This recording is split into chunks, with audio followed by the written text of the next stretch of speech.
Meanwhile, during the intensive air campaign this past week, some 50 Russian planes based in the Syrian government's heartland of Latakia have been active. The Russian Defense Ministry says the strikes have hit over 100 ISIL targets, including command points, ammunition stores and factories producing explosives since the campaign started on September the 30th. Our correspondent Anya Ardeva has more from Moscow. Sergei Shoigu also said on Wednesday that Russia launched a total of 112 airstrikes in Syria since the start of the operation on September 30th, and that Russia's operation in Syria will now intensify.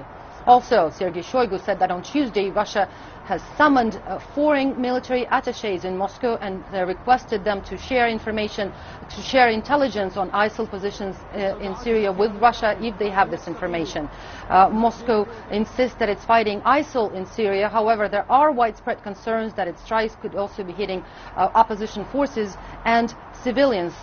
The defense minister also said that Russia is now ready to agree on a document with the United States to coordinate its actions in Syria. This is becoming even more important now with messages coming from Pentagon about that a coalition aircraft had been rerouted on at least one occasion to avoid Russian warplanes. The American and Russian military commanders took part in a secure video conference to discuss their military operations in Syria one day after the Russian airstrikes began on September 30th, and they said later that these meetings will continue. Anya Ardeva, CCTV, Moscow.